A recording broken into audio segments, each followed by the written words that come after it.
রব্বির হামহুমা কামা রাব্বায়ানি সগীরা। ছেলে মেয়েদেরকে সম্পদ দিয়ে যেও না, ছেলে মেয়েদেরকে সম্পদ বানিয়ে যাও। মেরে ভাইও, আমরা যখন বাজারে যাই তো বাংলাদেশের বাজারে যেতে টাকা নিয়ে যেতে হয়, সৌদি আরবের বাজারে যেতে রিয়াল নিয়ে যেতে হয়, কুয়েতের বাজারে যেতে দিনার নিয়ে যেতে হয়। এই আয়াতে কারিমাগুলোর মধ্যে রব্বে কারিম বলেন, তোমরা জান্নাতে আসার সময় দুনিয়া থেকে জান্নাতের মুদ্রা সংগ্রহ করে নিয়ে আসবে। আর জান্নাতের মুদ্রার নাম হলো হাসানা। বলেন জান্নাতের মুদ্রার নাম কি? আবার বলেন জান্নাতের মুদ্রার নাম কি? হাসানা। এখন প্রশ্ন, কুয়েতি মুদ্রা এটার বাংলা টাকা দাম কত? এক দিনারে প্রায় 330 টাকা, ডলারে কত 140 টাকা, রিয়ালে কত 33 টাকা। তো প্রশ্ন করেন হুজুর এক হাসানায় কত? বলেন, এটা বোঝা উচিত না? বাংলা টাকা এক হাসানা কত? হাজি সাহেব আরেকটু এদিকে যান, চেয়ারটা একটু আমরা দেখি না। নিজেও হাজি সাহেব, আবার আমাকেও একবার হজ করিয়েছে। আল্লাহ তাআলা সুস্থতার হায়াত দান করেন। দুজন আমরা একসাথে হজের আরাফাতি ভাই। এই মাঠে আমাদের অনেক আরাফাতি ভাই আছে। হযরত মাওলানা আব্দুল কাইয়ুম সাহেব দামাত বারাকাতুহু, আল্লাহ তাকেও সুস্থতার হায়াত দান করেন। তার সাথে আমার অনেক গভীর সম্পর্ক। তার সাথে আমার আরাফায় কতবার যাওয়া হয়েছে এটা আমার জানা নাই। আলহামদুলিল্লাহ, আল্লাহ তাকেও উত্তম বিনিময় দান করেন। মনে নাই আমি কি করব, মনে নাই তো কতবার গেছি, মনে নাই তো। হুজুরের সাথে আমি আরাফায় কতবার গেছি এটা আমার মনে নাই। আলহামদুলিল্লাহ, আল্লাহ মাওলানার হায়াতের মধ্যে বরকত দান করেন, সুস্থতার জীবন দান করেন। ও আজকে আমি যে আয়াত পড়েছি ওখানে আবার এই কথাও আছে, রব্বা হাদিল বালদা। হ্যাঁ, আল্লাহ আপনাকে সুস্থতার হায়াত দান করেন। আল্লাহ আমাকেও যেন একটু সুস্থতার হায়াত দিয়ে দেন। আমার ভাই জিজ্ঞেস করবেন, হুজুর জান্নাতে যাওয়ার মুদ্রার নাম তো হাসানা, এই হাসানার দাম কত? হাসানার দাম হলো একটা হাসানার সর্বছোট, সবচেয়ে ছোট যে কয়েন, হাসানার সবচেয়ে ছোটটা বলেন, আবার বলেন, হাসানার সবচেয়ে ছোটটা 10 দুনিয়া বরাবর জান্নাত। আর শুনছো জীবনে এই ওয়াজ? বলেন হাসানার সবচেয়ে, যেমন বাংলা টাকার সবচেয়ে ছোট নোটটা কত? 1 টাকা না? হ্যাঁ, 1 টাকার নোটের নিচে কি আর ছোট নোট আছে? বাচ্চা শিখি আসেনি এখন, চারা না? তো হাসানার সবচেয়ে ছোট মুদ্রা, মান কানা ফি কলবিহি মিসকালু খারদালিন মিন ঈমান। সুবহানাল্লাহ, সবচেয়ে ছোট মুদ্রা হুজুর। আর আইয়েন না হাসান লাগে বইয়েন। মান কানা ফি কলবিহি মিসকালু খারদালিন মিন ঈমান। আল্লাহর নবী বলেন, যার কলিজায় ঈমানের এত ছোট এক স্ফুলিঙ্গ আছে, এত ছোট এক স্ফুলিঙ্গ যেটা শুধু ছিদ্র পথে সূর্যের সাথে যে ধুলোবালি দেখা যায়, আল্লাহ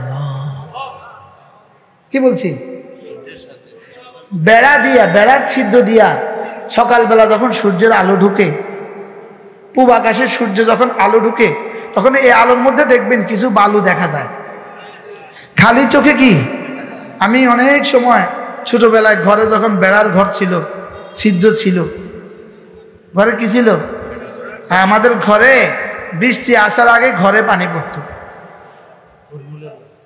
হরমুলের বেড়া, উপরে হলো ছন। তা আব্বা অপেক্ষায় থাকতো, আমরা পড়তেছি তো, আমরা বসে বসে পড়তাম, আব্বা অপেক্ষায় থাকতো খুদা না খাস্তা বৃষ্টি আসলে। কিন্তু আব্বা ধমকায় আমাদেরকে বলতো, তোরা পড়া থেকে উঠবি না। আব্বা নিজে কানে উঠতো, উপরে উঠতো, উঠা বড় বালতি দিত, বালতি তো ছিল না, পাতিল দিত, পাতিল, ওই পাতিলে পানি পড়তো। তো এই পানি আবার আব্বা নিজে নামায়া মাঠে ফেলে দিত। কিন্তু আমাদেরকে ধরতে দিত না, তোরা পড়, পড়া নষ্ট হবে, কয়বার নামবে কয়বার উঠবে, তো তোরা পড়ার ক্ষতি হবে। আল্লাহ আব্বার কবরকে জান্নাতের টুকরো বানিয়ে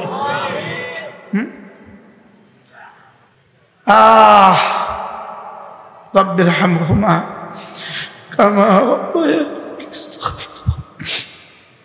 আপনাদের এই বাড়ির আপনার চাচা নাম কি, জ্যাঠা আব্দুল হিসাব 9 ছেলেকে হাফেজ বানিয়েছে। ছেলে মেয়েদেরকে সম্পদ দিয়ে যেও না, ছেলে মেয়েদেরকে সম্পদ বানিয়ে যাও।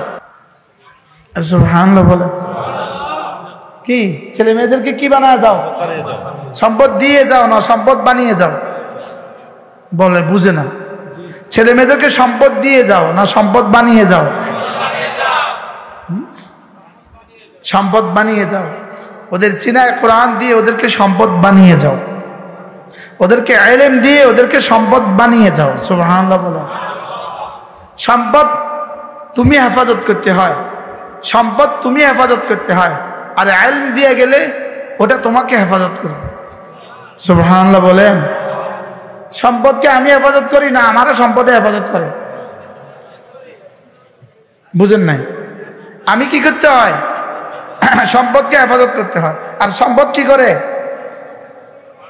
আর ইলম আমাকে হেফাজত করে। সুবহানাল্লাহ বলেন। আমি সম্পদের গোলাম হয়ে যাই, আর ইলম আমার খাদেম হয়ে যায়। সুবহানাল্লাহ বলেন। বারহাল আল্লাহ তাআলা আব্বা আম্মার কবরকে জান্নাতের টুকরো বানিয়ে দেন।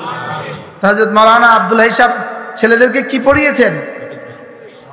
9 ছেলেকে হাফেজ বানিয়েছেন, আলেম বানিয়েছেন 9টা ছেলেকে। সুবহানাল্লাহ বলেন। এখন আমেরিকা কি করে? হ্যাঁ, আমেরিকা মাদ্রাসা দিছে। আর সুবহানাল্লাহ বলেন।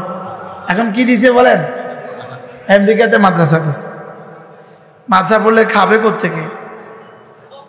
হ্যাঁ, উত্তর হলো কত খাবে? বুঝেন নাই?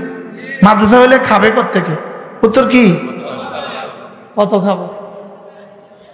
বারহাল আল্লাহ আমাদের সন্তানদেরকেও ইলম শিখাবার তৌফিক দান করেন।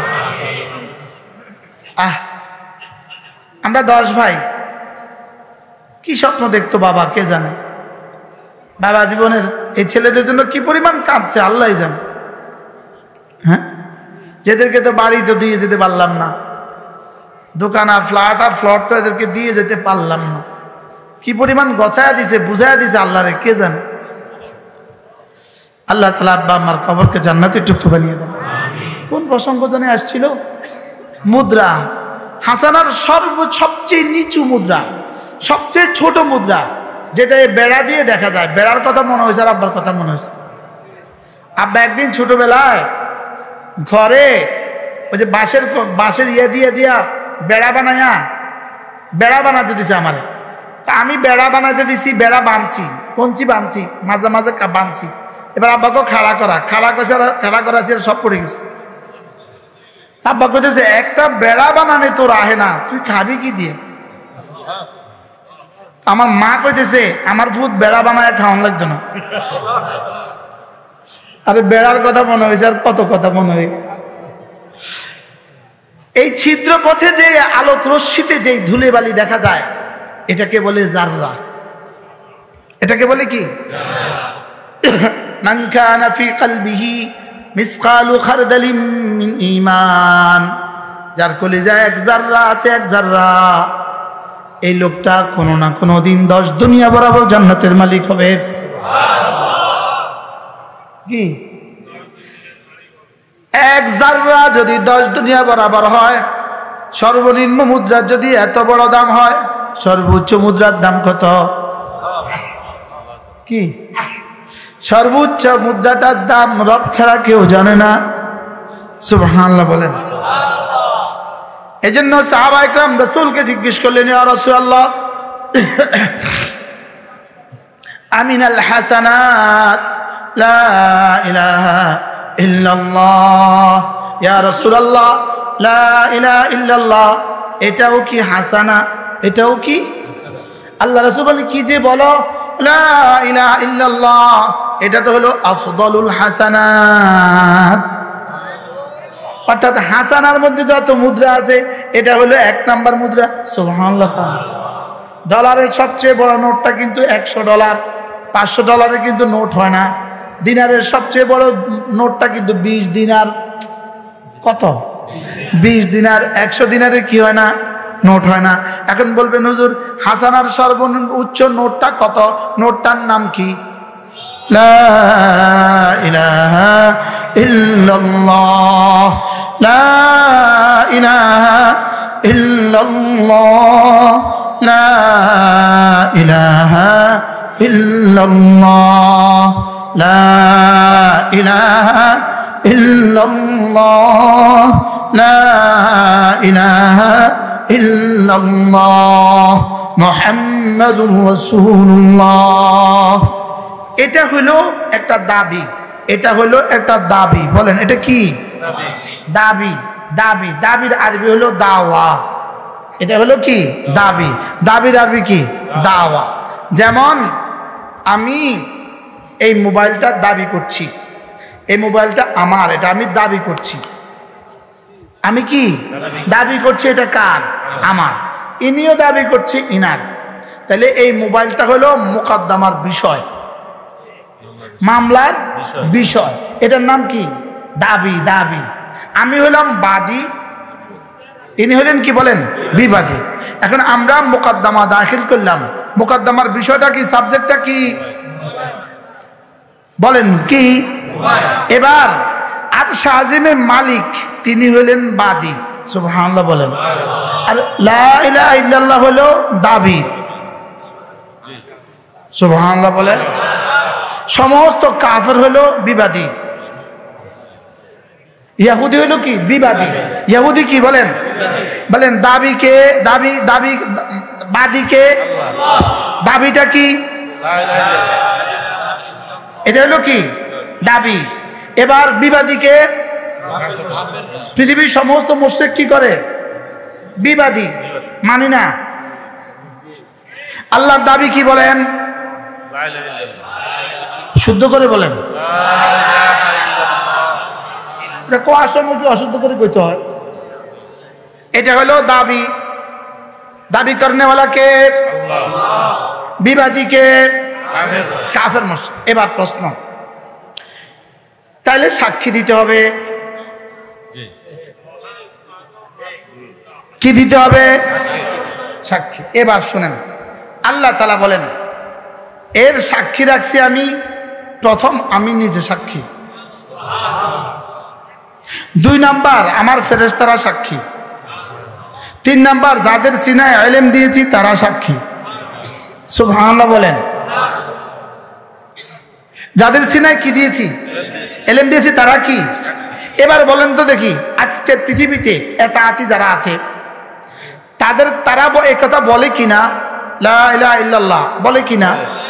বলেন কালিমা, নামাজ, ইলম ও জিকির, ইকরামুল মুসলিমিন, সহিহ নিয়ত, তাবলীগ। তাহলে কয়টা উসুল পাইলাম? 1 নাম্বার কি? আবার বলেন কালিমা।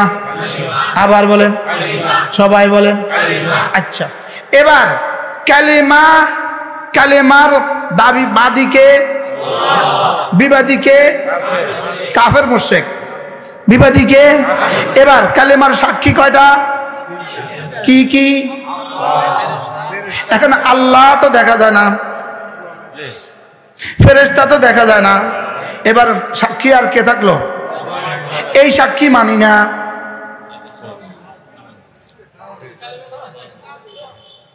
আচ্ছা, তো লা ইলাহা ইল্লাল্লাহ এটা যদি সাক্ষী না মানা হয়, ওলামা মানি না, মাদ্রাসা মানি না, তো এটা কিসের লা ইলাহা ইল্লাল্লাহ? আমি বুঝাতে পারি না আপনাদেরকে। কি বুঝছেন আজকে বলেন? বলেন ওলামা ছাড়া লা ইলাহা ইল্লাল্লাহর দাবিতে মিথ্যাবাদী, দলিল ছাড়া লা ইলাহা ইল্লাল্লাহ, সাক্ষী ছাড়া লা ইলাহা ইল্লাল্লাহ, এই মামলা টিকবে না। বুঝেন না কথা?